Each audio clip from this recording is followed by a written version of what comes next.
tahun 2016, Singapura telah digemparkan dengan berita seorang pembantu rumah Peangai Don berasal dari Myanmar yang diseksa secara kejam. Peangai Don mati terbunuh akibat seksaan yang melampau oleh majikan wanita beliau iaitu Gayatri Murugayan. Rakaman kamera litar tertutup yang dipasang Gayatri dan suaminya Kevin Shelvam yang bertujuan untuk mengawasi Peangai Don dan dua orang anak mereka akhirnya telah menjerat Gayatri ke muka pengadilan. Rakaman kamera litar tertutup telah ditunjukkan kepada hakim dan mahkamah pada 23 Februari 2016 yang menunjukkan Gayatri menarik rambut Peangai Don dengan kuat sebelum menggoncangkan tubuh kurus pembantu rumah beliau sehingga tidak bermaya. Gayatri yang juga merupakan isteri kepada seorang anggota polis mengaku telah menyeksa Peangai Don hampir 10 bulan. Gayatri telah mengaku bersalah membiarkan Peangai Don kelaparan, memaksanya mandi serta buang air dengan pintu terbuka dan turut menyeksa pembantu rumah yang berusia 24 tahun itu. Pihak pendakwa menuntut hukuman penjara seumur hidup untuk Gayatri Murugayan 40 tahun setelah beliau mengaku bersalah atas 28 tuduhan ke atas Peangai Don. Menurut kenyataan yang dibuat Gayatri di mahkamah, 12 hari terakhir sebelum Peangai Don meninggal dunia, Gayatri telah mengikat pembantu rumahnya itu pada jeriji tingkap rumahnya pada waktu malam ketika Peangai Don tidur di atas lantai. Peangai Don dilaporkan meninggal dunia dengan berat badannya hanya 24 kg dan telah kehilangan 38% berat badannya jika dibandingkan ketika beliau mula bekerja dengan keluarga Gayatri pada tanggal 28 Mei 2015. Pihak pembelaan menuntut hukuman diringankan kepada penjara selama 14 tahun ke atas Gayatri kerana pada waktu kejadian itu berlaku Gayatri sedang hamil.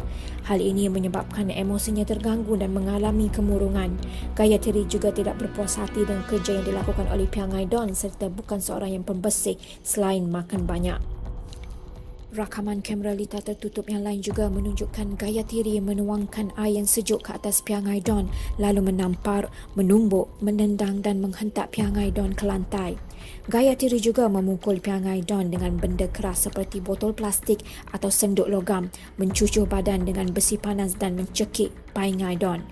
Pada malam 25 Julai iaitu malam sebelum kematian Peangai Don, laporan polis dari kamera litar tertutup menunjukkan bahawa Peangai Don telah diserang secara ganas oleh Gayatri di antara jam 11.40 sehingga jam 11.55 malam kerana terlalu lambat mencuci pakaian. Gayatri dan ibunya, Prema 61 tahun, dilihat bergile-gile menuangkan air ke atas Peangai Don dan membiarkannya diikat pada jeriji tingkap tanpa makan malam.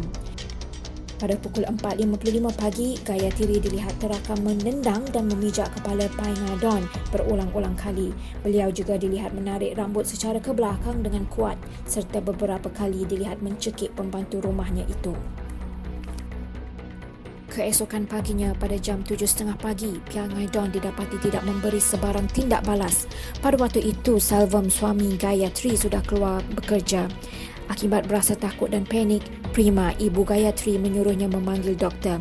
Gayatri telah menelefon klinik berdekatan kediamannya di antara pukul 9.30 pagi hingga 9.45 pagi dan Gayatri menipu jururawat yang menjawab panggilannya dengan mengatakan bahawa beliau menjumpai pembantu rumahnya itu tidak bermaya secara tiba-tiba di dapur rumahnya.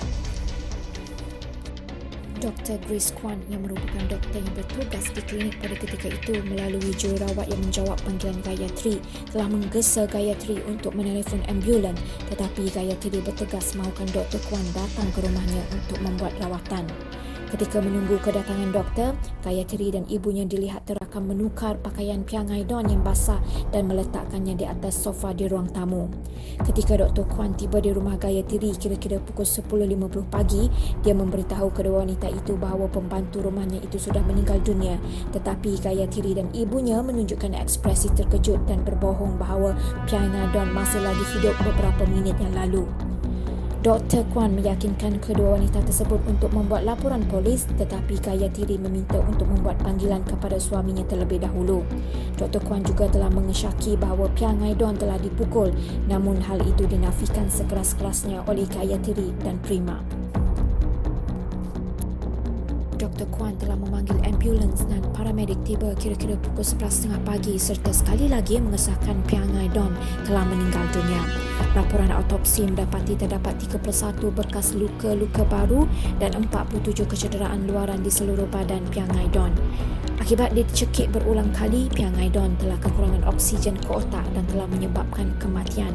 Peangai Don disahkan meninggal dunia pada tanggal 26 Julai 2016 di usia 24 tahun. Pendakwa raya meminta hukuman yang lebih ringan dijatuhkan ke atas Gayatri kerana beliau mengalami kemurungan dan tidak ada niat untuk membunuh. Mahkamah Singapura akhirnya menjatuhkan hukuman 30 tahun penjara ke atas Gayatri dan suami Gayatri, Selvam yang berjawatan staf sarjan digantung daripada tugasnya sejak 8 Ogos 2016.